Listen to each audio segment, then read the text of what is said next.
let me go through Billboard's 10 from. All right, so they did the top 50, right? And they released number 50 through 41. Number 50 is Rick Ross. Tell me when to stop, too. Number 49 is Rev Run. Number 48 is Melly Mel. MC Lights 47. Eric Terrell says, with the super chat says, I'm in Conyers, Coop. And Mike Kendrick, I said a sports bar. Okay. Okay. Our homie, I'm in Conyers, fam. Our homegirl, you know Sequoia, right? Yeah. Yeah, High Spirits Bartender is based out in Conyers. One of my best and dearest friends is out that way. I will pull up on Coop you. about to pull up on you, fam. with Biggie Records. I'll be out there. Jadakiss at 46. Ice-T at 45. Can we just pause? Uh-huh. So let me get this straight. Jadakiss is at 46. Mm-hmm. Roll the list up and throw the list away. Right? Let me be fair for them, Billboard and Vibe. Even with the album issues that we have, Mike, 46. I'm gonna read what they said about Jadakiss. They said this is what makes me feel like crack in the 80s is back, Mike, the way people are behaving. I want you people to understand what's going on. We have an old president who doesn't know anything and doesn't know what he's talking about or doing. It's definitely like the 80s. People are talking and doing crazy shit like whatever they want. It's definitely like crack in the 80s. There's hyperinflation, and the government is lying to us. It feels like the 80s. Go ahead, Mike. I don't know when any of that's ever stopped. Here goes a list of some of the people who helped put this together, by the way. I'll put them on the screen, but Carl Lemire, Gail Mitchell, Keith Murphy. I think I know Keith Murphy. Michael Soperano, Datwan Thomas, and Mark Albert. Elbert, not Mark Albert, to be confused with, the legendary commentator. All right, let me read what they said about Jadakiss. Jadakiss' signature laugh, squeals have signaled for decades that a lyrical masterclass was on the way. The Lox frontman fosters his hip-hop breakout on the cosign from the Notorious B.I.G. They stomped his way to prominence with his Timberlands and hard-nosed raps. His lyrical intensity and fearless aggression are battle-tested as he spars with the likes of 50 Cent and Beanie Siegel. I find that very interesting that they even acknowledge that, because those are some of the hardest diss records ever. Hold on. Do you want to know why they know that those records exist? Because they know Jay-Z exists. Okay. It's very problematic. Before single-handedly dismantling Dipset in 2021 in a Versus battle, Jadakiss checks off just about every box as a member of hip-hop's Hall of Fame. Though a bona fide classic solo album from the Yonkers legend could have vaulted him inside this list top 20. So, they're saying one classic would have jumped him from 26 spots. That means they don't think much about the 25 to 26 people in between, don't they? Well, I'm interested to hear why Redman's at 42 then. That's what I'm interested to hear. If they think that Jadakiss at number 46, if they think that one classic would have put Jadakiss in the top 20, why is Redman at 42? That means Redman should be top 20 easy if that's what they're saying. Because lyrically they're comparable, even though I would give Jada the nod. But as far as catalogs are concerned, I mean, yeah, that's pretty much Redman. That's Redman easy. Because don't you? How about this? Whatever you may say, What the Album, There's a Dark Side, and Muddy Waters are all better than Jadakiss's best solo project. Correct? Yeah. Okay. It's not even a question, bro. Not even a question. 36 Chambers. Made me want to put Redman higher on our list when I saw the disrespect on this list. The 36 Chambers with the super chat says Billboard's list was only ever going to be a mainstream list from casual listeners of the genre. It's the same reason that non-heads don't have Thought or Lupe on their list. Hip-hop is a genre that has different circles. Well, Vibe is Well, also co-signing this list as well. So this is Billboard and Vibe together. We're not just gonna totally put this on Billboard. Vibe is Lupe supposed to and add the Thought are not credibility like. here. Go ahead. I was just gonna say Vibe is supposed to add the credibility here. This too is correct, but Lupe and Thought, like, people need to understand this.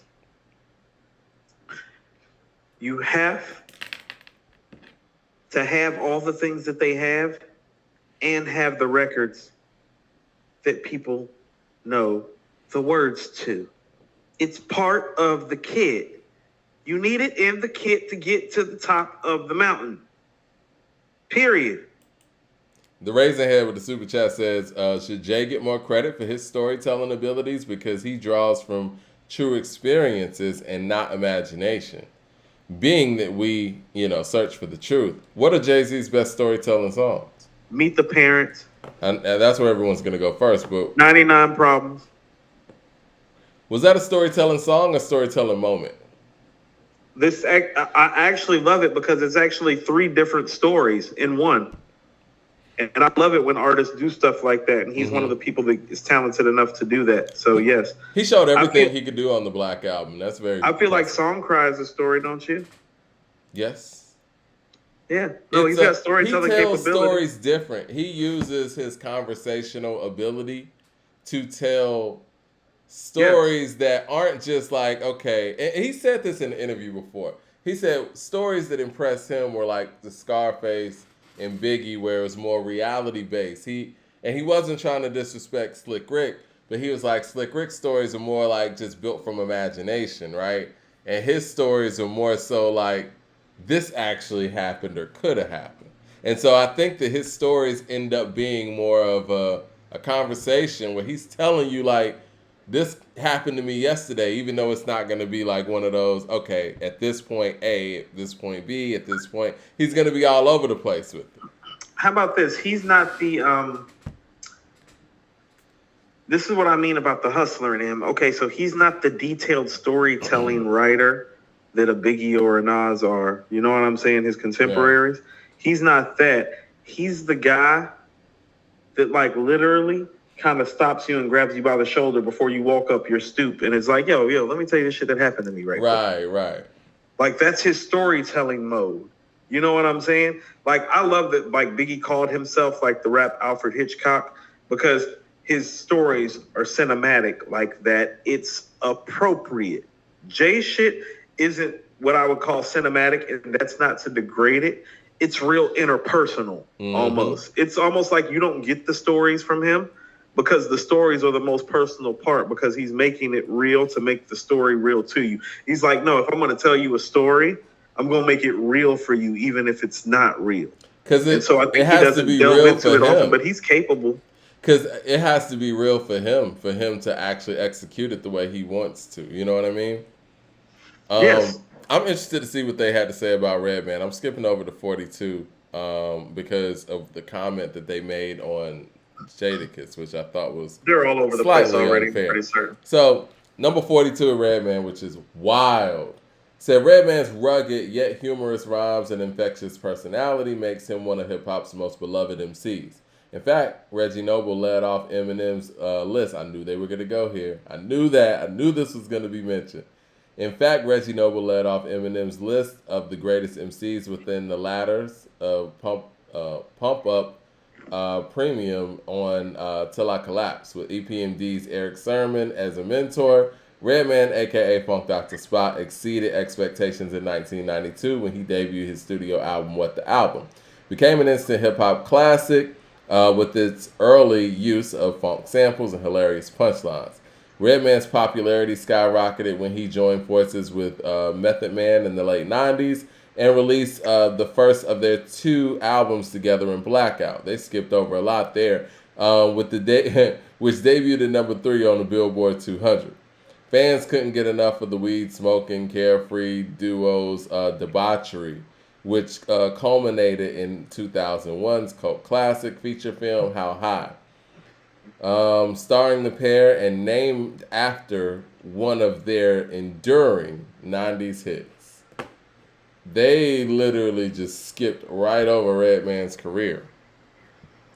That's because they didn't really listen to the music and they know they couldn't audit it properly to give it its classic status. They don't know Muddy Waters. How can you talk about Redman and his placement and not mention Muddy Waters? It's egregious. This is one of those. No, all jokes aside, Mike, and I'm not saying this to like big us up. This is one of those hip hop integrity journalistic moments where you realize they don't have no heads in house. Yeah. I mean, you're talking honestly, about Redman and you're giving him a ranking, and there is no mention of Muddy Waters.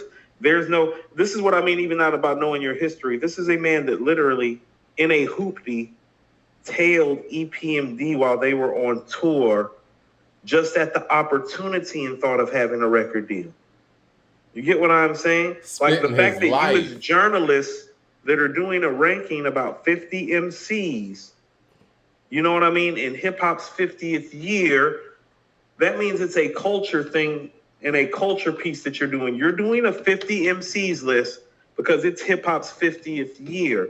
Well, that requires you to know your history about these 50 years. So when you're not talking about the lead up to Redman's album, to how what the album is one of the first albums to get 5 mics in the source, to not talk about his connection with Method Man and How High. Hold on, what the album got 5? I didn't think the album got 5. Did it? I didn't think it did. I thought it was ranked high, but I didn't think it get rated high, but I don't think it got 5. But what I was gonna say. Hold on, let me finish right quick. Yeah, go ahead. I'm sorry. And no, you're fine because I want you to make your point as well. And then to miss that Haley's comment of a moment that is How High, and then to not mention Muddy Waters is all. It's like this is what I'm talking about. When I'm talking about there are people that are in these rooms that either don't know what they're talking about or don't care or intentionally misappropriating it. But I have a hard problem taking Redman out of our top 20, 42. Oh, how high? How high are these motherfuckers? This is the thing I don't like. Is it mushrooms, pills, and weed that you were doing when you made this list? Did you do this in intervals? Well, you know how close I am to the song How High and how game changing I think that record is with just 2 MCs who are solo artists coming together to basically, knock it out the park, first swing. To only mention that song in reference to a film that Method Man and Redman did, I think is disrespectful. I understand the Eminem reference. They're speaking to their readers at that point. I get that. But I think that you could talk about Redman's career without even mentioning Blackout, without even mentioning the 2 albums that him and Method Man did together. You know what I'm saying? I'm sorry, I stand corrected. What the album was 4.5. I figured it was 4.5. Yeah, but again, I think What the Album, There's a Dark Side, and Muddy Waters were all highly rated. Critically acclaimed. What the Album was 4.5 mics, and Muddy Waters and There Is the Dark Side were both 4 mics. And truthfully, I think that the only reason that Muddy Waters got 4 mics is because they got into the 4 mic habit because they had handed Reasonable Doubt 4 mics. They had handed It Was Written 4 mics. They had handed ATLiens 4 mics. You know the album they really only handed 4.5 mics to in 96? Low key, people don't realize. Hell on Earth by Mobb Deep got 4.5 mics. Yep. Philadelphia Half-Life by The Roots got 4.5 mics. Even The Score got 4 mics, Mike. Wow. They were not handing out mics in 96. Philadelphia Half-Life got 4.5, and Hell on Earth got 4.5. I don't think anybody else got that. Jay Short with the super chat says, in my heart, Jada is top 10. But we have to be fair. Jada not only doesn't have classic albums, he doesn't have classic songs. And his weed plate ratio to high for guys is too high for guys that he's worked with. I think that's fair. But I do think that, the longevity that Jada has exhibited and how his style fits with any and everything, and he's gotten better over the years at what he does, that stands for something. Now, it's hard to put him over some guys that do have classic albums, yes. You know what I mean? Like, and have done it. But again, there's not many people who've done what he's done either. And I'm one of those people who's always knocked Jada for not having the classic album that meets the expectations that he has based on his skill set. But in 2023, we have to look back and say, you know what? How many people are rhyming at the level that he's rhyming on from his era and have been on so many important records and been such an important standout on those records? And all in all, if we talk about 3 of his best solo albums, are they that bad? Or are we just mad because he didn't make a Doggy Style or Get Rich or Die Trying? Like, you know what I mean? Well, what you ask is for people to perform what their talent says they should perform like. Right. And so what you'll find is that Kiss is probably the hardest person to rate, even beyond Method Man. And listen to what I'm saying. Method Man's classic moments, they're classic. Cream, How High, I'll Be There For You. The Rock. No, when he goes high, he goes all the way. He goes Barry Bonds and the McCovey when he goes. The thing with Kiss is that you see that level of talent exist and you see him perform, and the only time you do not see the performance transcend itself into that top 10 stature is when it's time for him to make a solo album. And that is an issue in relationship to who his contemporaries are, his MCs, because he has everything but that. Like, All About the Benjamins is one of the biggest and best rap songs ever. Not only did he write Puff's part, but he is on there. And this is what I mean about like those moments.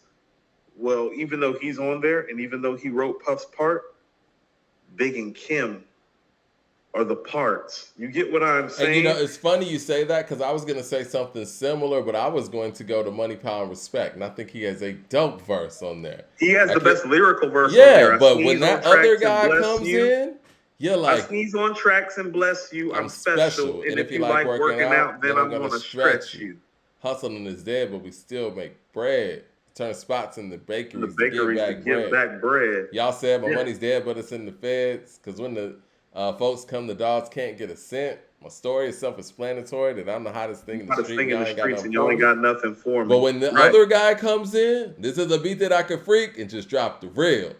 Oh my God. It's like, who is that guy? And so that's what not I mean. to mention, you know who he is? not to mention, not to cut you off, not to mention, a couple months later, that guy comes with a Get At Me Dog. That guy comes with a Stop Being Greedy. That guy comes with a Rough Riders anthem. And we're looking at Jada like, I know you got something for us, right? Well, see, and here's what Jada has. So Jada can take that guy that got him on Money, Power, Respect, and he can come back on Blackout later that year with Jay and that guy on the same song, and he can out-rap both of them. And that's pretty much Blackout. Blackout is an example of what his career has become. Whoever your favorite rapper is, they get on a record with him, they're in trouble. He can body you because he put Jay and X in a body bag on that record on the same time. And he went first and they still didn't come with nothing better. So he's like that as an MC. He can literally body your favorite rapper on a verse and it's not a problem. But can you make an album like that? With that being said, should we be looking at Jada more in a vacuum? And the second part of my question, with that being said, do we need to add more points for songs and album making? Because a lot of MCs can have a lot of those things, but it seems like the most difficult thing to do as an MC is to make great music, individual songs, and a classic album.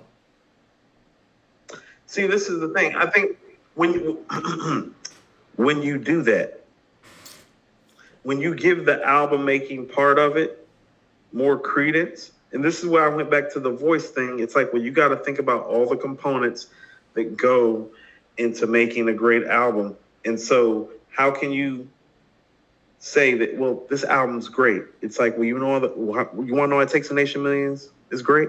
Well, Chuck's message is great. Yeah. Are the songs great? Yeah. You want to hear his voice. It's a mixture of all the things that go together. And the production. Oh, the production's stupid. Yeah. I don't know how to divvy up the pie properly. It's like, do you think that the album making process really matters that much more in this? Because I would tell you, if that's the case, then people like Jay's shit is about to change. You get what I'm saying? Because the album's not holding. That's what I'm saying. When you just hold it to the albums, well, then it comes down to how the albums are holding. And so it's going to keep on switching itself when you give the albums more weight. Because what was a classic, like the way that we felt as a public and a populace about Volume 2, from like 98 to I'd say about 2008, wouldn't you say it's different now when we go back on it? We go back on it now, and it's like, don't nobody really play the stuff from Volume 2 like that when they want to hear Classic Jay do that. You're right. And so that would take his ranking lower. Mike, that's his biggest impact and selling moment. But I think even if you take Volume 2 out of when Jay's, you take that away, you know what I'm saying? When you take that away from Jay, he still has Reasonable Doubt, The Blueprint, he has the Black Album, and he still has American Gangster. And you'd be hard-pressed to find a bunch of people that can match up against those alone. Not to mention the Volume 1s and the Volume 2s hanging in the wings like that. But if he doesn't have Volume 2, everything that you're speaking about after that doesn't really happen the way that it does. We don't know. You get what I'm saying? That changed the trajectory of everything. How about this? Does somebody like Kanye go to another camp if not for Volume 2? You have to look at it like that. Oh, yeah, it's definitely a domino effect. Right. Well, he became the man in that moment to a lot of people and into the populace and the public's eyes on some rap shit. And so does an aspiring Kanye and Just Blaze go elsewhere if he's still making Streets is Watching an imaginary player in the Evils? You get what I'm saying? That was my point in even bringing up his hits the other day, because those are the records that made him Jay-Z and make him, from a large populace, one of the 2 to 3 greatest MCs of all time. It's not the stuff that, even though the stuff that we hold him high for has a big foundational, reason for why he's held so high. But from a mainstream level, and like you said, are the Just Blazes and Kanye's and all of that coming into his camp, the Beanie Siegels coming into his camp based on those other records? I don't think so. Volume 2 is very important. I would tell you the truth. Here's what I tell you about Jay's singles. Let's say we were doing a versus and you gave me Jay. And this is what I mean. If we were actually doing a versus where it's like, no, you picking Jay's 20 best records. It's like, I don't know if any singles outside of the singles on Reasonable Doubt that would make the top 20, except for maybe Mike. I mean, I know PSA is making it. But Dirt on Your Shoulder and PSA are the only singles that I can even think of that even would qualify as his 20 best songs, because his album shit, Mike. I'm going to play Give It. Like his actual rap shit. I'm going to play Give It To Me over Dirt Off Your Shoulders. Personal opinion. No. Okay, I like Give It To Me. No, I'm cool with Give It To Me and PSA. I love Do It Again, but it probably wouldn't make my 20 to play. No, do it against that top 20. Is Big Pimpin' top 20? I mean, if I did a Jay-Z versus and didn't play Big Pimpin', I don't think people would miss it. And that's you know what I mean? But I tell you, that's my problem with his singles is that if you were to go down his singles, you would find yourself asking yourself, should I play this? Because I know he has better records. Yeah, no. They're not his best records. I would say another single that he put out there that I don't think I would play Encore. I definitely wouldn't play 03 Bonnie and Clyde, excuse me. You're not playing no Excuse Me Miss in the verses, and I love Excuse Me Miss. I love Excuse Me Miss too, but I'm probably not going to play it. It's going to kill you if you do that. No, you're right. I'm trying to think, like, what song is such a powerhouse where I'm like, yeah, that's got to be played.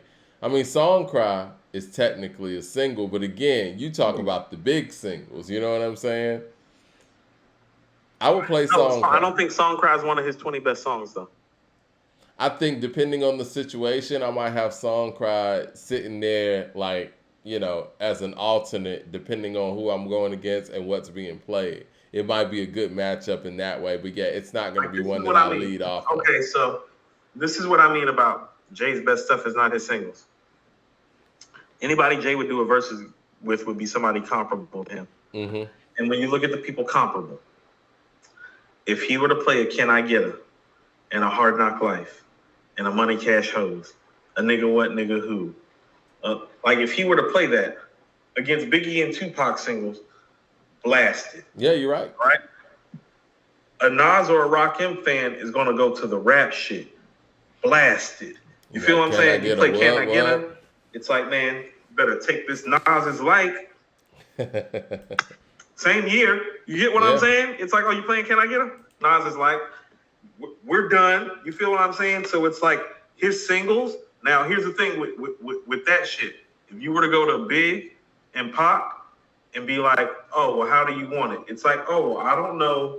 Or One More Chance. It's like, oh, well, you can't play Nas is like no more. You can't play No The Ledge no more.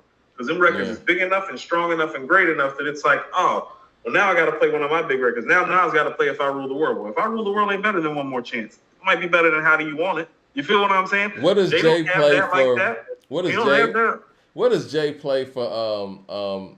No More Pain from Tupac. You don't know. Damn, you got to go that high? Yes. Jeez. Yeah. Yes. And yeah, you still might not win that. Khalil with the super chat says, understand this is more of an East Coast centered chat, but West Coast is reverend as well as one of the greatest but Dub C is revered as one of the greatest storytellers on the West Coast. Okay. It's All Bad, Something to Live, Kill a Habit, The Twist, F with the House Party. You know what? I'm with you on that. Dub C is a great storyteller. So was Spice One. I'm about to say, I love the West. You want to know what I was actually thinking when I was listening to the Offset and Hit Boy single that dropped? I was thinking to myself, it's like, I could tell, it's kind of funny. I realized something. Hit Boy's been working with Nas. Nas is Queensbridge.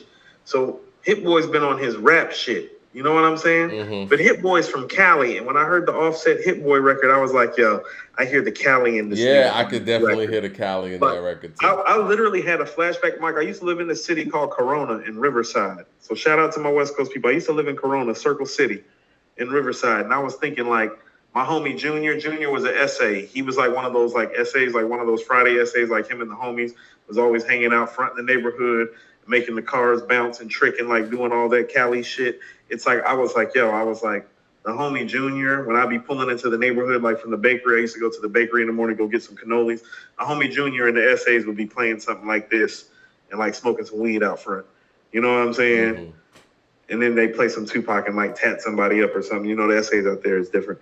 But it got that kind of vibe and that flow to it. It really gave me like a Cali flashback. And I was like, oh yeah, Hit Boy is from Cali. Mm-hmm. And the Cali came out on that track and that record, and it's with a Southern cat. So I found it to be like a very interesting blend. And I thought the song was more something along the lines that you would like too. What'd you think of it? I liked it. You know what I'm saying? Like I like when artists are having fun, especially, with Offset's probably going through right now. I think the best thing to do is to try to go out there and try to have as much fun as possible. And I like where Hit Boy was taking it. It's interesting that he's coming off of, this 4-peat with Nas. So a lot of the people who, rock with what he's been doing with Nas might not really dig this in that way, but I like it. And like you said, I can really hear the West Coast. I thought you would enjoy it. When I heard this record, I heard you enjoying it. Yeah, I like it. Melvin